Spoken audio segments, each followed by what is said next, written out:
যেখানে ওসমান পরিবারের যে ত্রাস, সন্ত্রাসের যে রাজত্ব, যে ত্রাস নারায়ণগঞ্জের মতো ব্যবসায়িকদের যেভাবে জিম্মি করে রেখেছিল, সেমভাবে এখনও যে চেষ্টা চলছে তার বিরুদ্ধে আমরা প্রতিবাদ এবং প্রতিরোধ গড়ে তোলায় আজকে আমরা এভাবে এরকম সন্ত্রাসী আক্রমণের শিকার হচ্ছি। আমরাও যদি পাল্টা পদক্ষেপ নেই, ইনশাল্লাহ এতটুকু বলতে পারি, তারা ধূলিসাৎ হয়ে যাবে। মাঠের রাজনীতিতে, নেতাকর্মীদের রাজনীতিতে আমরা ইনশাল্লাহ অনেক বেশি আগানো, কারণ দেশনায়ক তারেক রহমানের নির্দেশ সঠিকভাবে আমরাই পালন করেছি। আমরাই গত 18 বছর যুদ্ধ 1 মিনিটের জন্য, 1 দিনের জন্য কখনো পিছপা হইনি। দেখেন, আমরা রাজনীতি মানে সমাজসেবা। আমরা দীর্ঘ 18 বছর ধরে নির্যাতিত। আমরা এই দেশকে তথা নারায়ণগঞ্জকে একটা সন্ত্রাসের অভয়ারণ্য থেকে মুক্ত করার জন্য আমরা আন্দোলন করে যাচ্ছি। আর নারায়ণগঞ্জের যে কয়জন নেতা সামনে থেকে নেতৃত্ব দিয়েছে এবং সর্বোচ্চ ত্যাগ স্বীকার করেছে, আমি তাদের মধ্যে অন্যতম। আপনারা জানেন, আমি একাধিকবার জেল খেটেছি, দীর্ঘ সময় বাগড়া থেকেছি, আহত হয়েছি। আমার ফ্যামিলি সাফার, আর আমার ভাইয়ের ব্যবসা প্রতিষ্ঠানে আঘাত এসেছিল। আমার বাপ মা সহ, আমার বাবা একজন অ্যাডভোকেট লয়ার, সিনিয়র লয়ার এবং সাবেক টিচার। তো আমরা কোনো ব্যবসা বাণিজ্য করতে পারিনি, কিছু করতে পারিনি। কিন্তু 5 তারিখের পর যখন হঠাৎ করে চারিদিকে লুটতরাজ এগুলো শুরু হয়, আপনারা নারায়ণগঞ্জবাসী জানেন যে আমরা প্রত্যেকটা 5 তারিখের থেকে সকাল থেকে রাত পর্যন্ত আমরা ডিসি অফিস, আমরা বিভিন্ন হিন্দু সম্প্রদায়ের যত সমস্যা, মন্দির পাহারা দিয়েছি। আমরা জেলখানাতে গিয়ে পাহারা দিয়েছি। আমাদের এই অঞ্চলে, চাষারা থেকে এই অঞ্চলে কোনো ধরনের অপ্রীতিকর ঘটনা আমরা ঘটতে দেইনি। তো তৎপরও পুরো বাংলাদেশের ন্যায় দেশনায়ক তারেক রহমান নতুন বাংলাদেশ বিনির্মাণ করার জন্য এই ছাত্র আন্দোলনের যে মূল যে চাহিদা, সে চাহিদাকে পূরণ করার জন্য এবং সব কিছুর জন্য যা যা করা প্রয়োজন আমরা সাংগঠনিকভাবে এবং ব্যক্তিগতভাবে চেষ্টা করে যাচ্ছি।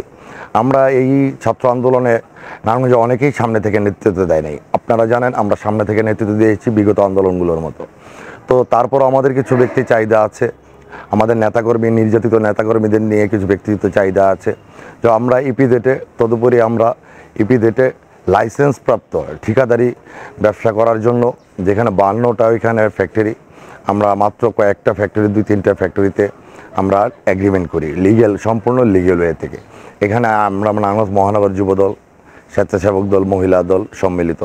এবং এখন পর্যন্ত নারায়ণগঞ্জ মহানগর যুবদলের কোনো ধরনের কোনো এবং স্বেচ্ছাসেবক দল কোনো অপ্রীতিকর ঘটনা নারায়ণগঞ্জের কোথাও কেউ বলতে পারবে না।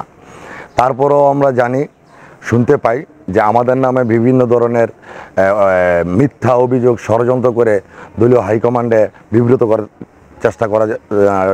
চেষ্টা করে যাচ্ছে।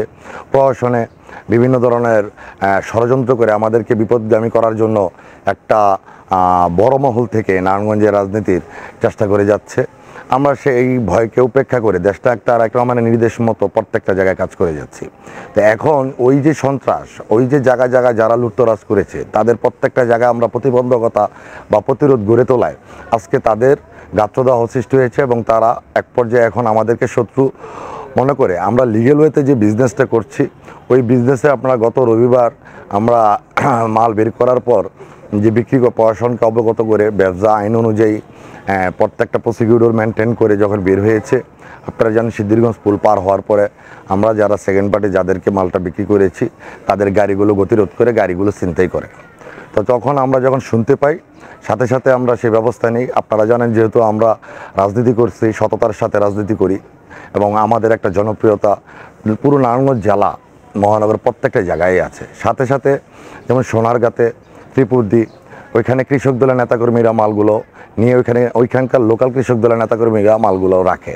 তো ওইখানে ছাত্রদল, যুবদলের যারা নেতাকর্মী, আরও জনতা মালগুলো আটক করে এবং আটক করে পরবর্তীতে পেপারস, কাগজ সব দেখানোর পরে তারা মালগুলো উদ্ধার করে ওই যে যার কাছে মালগুলো বিক্রি হয়েছে তার কাছে পাঠিয়ে দেয়।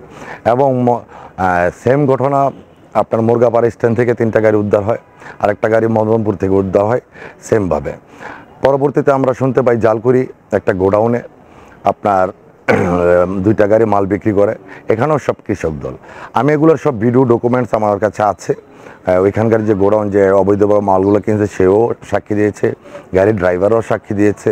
তারপর আরেকটা 8 নম্বর ওয়ার্ডে মাল বিক্রি হয় একটা গোডাউনে, সাবেক কাউন্সিলর রুহুলের ভাই এবং তার সামনে একটা গোডাউন, সেই গোডাউনে তারাও সাক্ষী দিয়েছে। এগুলোরও ডকুমেন্টস আছে, এগুলো উদ্ধার করেছে বিএনপির নেতাকর্মীরা। তো আমি এগুলো বলতে চাই না, তো আমার কথা হচ্ছে, যেখানে ওসমান পরিবারের যে ত্রাস, সন্ত্রাসের যে রাজত্ব, যে ত্রাস নারায়ণগঞ্জের মতো ব্যবসায়ীদের যেভাবে জিম্মি করে রেখেছিল, সেমভাবে এখনও যে চেষ্টা চলছে, তার বিরুদ্ধে আমরা প্রতিবাদ এবং প্রতিরোধ গড়ে তোলায় আজকে আমরা এভাবে এরকম সন্ত্রাসী আক্রমণের শিকার হচ্ছি। আমরাও যদি পাল্টা পদক্ষেপ নেই, ইনশাল্লাহ এতটুকু বলতে পারি, তারা ধূলিসাৎ হয়ে যাবে। মাঠের রাজনীতিতে, নেতাকর্মীদের রাজনীতিতে আমরা ইনশাল্লাহ অনেক বেশি আগানো, কারণ দেশনায়ক তারেক রহমানের নির্দেশ সঠিকভাবে আমরাই পালন করেছি। আমরাই গত 18 বছর যুদ্ধ 1 মিনিটের জন্য, 1 দিনের জন্য কখনো পিছপা হইনি। অনেকে স্বার্থের জন্য এসে রাজনীতিতে আজকে এগুলো করছে, আমরা এর তীব্র নিন্দা ও প্রতিবাদ জানাই। এবং সেই সাথে যেহেতু অনেক নেতাকর্মীদের পেশার আছে, আমরা যদি এখন যদি দল থেকে বলে যে না তোমরা সুস্থ উপায়ে বিজনেস করতে পারবে না, আমরা সেখান থেকে সরে আসব। আমি কারণ নাম উল্লেখ করলাম না, শুধু এতটুকু বলবো, নারায়ণগঞ্জ জেলা কৃষক দলের নাম আসছে এবং একটা বড় পরিবারের সন্তানদের নাম আসছে, তো যেটা খুবই দুঃখজনক। আমার ওনাদের বোঝা উচিত ছিল শাহিন ওসমান, নাসিম ওসমান এবং তার ছেলেদের ভয় পেয়ে আমরা এই দেশে রাজনীতি করি নাই। আপনারা ষড়যন্ত্র করে আমাদেরকে বিপদগামী করতে চাচ্ছেন প্রশাসনের মাধ্যমে, আপনারা আমাদেরকে বিপদগামী করতে চাচ্ছেন রাজনৈতিকভাবে। ইনশাআল্লাহ সেই যুগ নাই। এখন নতুন বাংলাদেশ বিনির্মাণের জন্য আপনারা দেখেছেন এই সাধারণ ছাত্ররা আন্দোলন করে পৃথিবীর ইতিহাসে সেরা স্বৈরাচারী সরকারের পতন করেছে এবং খুব করুণভাবে পতন হয়েছে। আমি বলবো সবার শুভবুদ্ধি উদয় হোক এবং দেশনায়ক তারেক রহমানের সিদ্ধান্ত অনুযায়ী সঠিক পদক্ষেপ নেন। আমি অফিসিয়ালি আনঅফিসিয়ালি আমরা হাইকমান্ডকে জানিয়েছি, দলের ভাবমূর্তি নষ্ট হবে দেখে এখনও কোনো আমরা মামলাতে যাচ্ছি না। আমরা লিগ্যাল প্রসিডিং কিন্তু প্রশাসনের প্রত্যেকটা জায়গায় অভিহিত করা আছে। এখানে আমরা স্বেচ্ছাসেবক দল, মূল দল, মহিলা দলের 3টা সংগঠনের সেক্রেটারি সহ সভাপতি যারা আছেন সবাই অবগত, মহানগর বিএনপির প্রেসিডেন্ট সেক্রেটারি অবগত, সবাই অবগত আছেন। লিগ্যাল ওয়েতে আমরা বিজনেস করতে গিয়ে যে সন্ত্রাসী আমাদের মাল যারা কিনবে, তারা যে সন্ত্রাসী হামলার শিকার হয়েছে, যে ছিনতাই, যে লুটতরাজ, এটা দিয়ে প্রমাণ হয় যে পোশাক খাতের যে অস্থিরতা, এই অস্থিরতা একটা শ্রেণী চাচ্ছে না।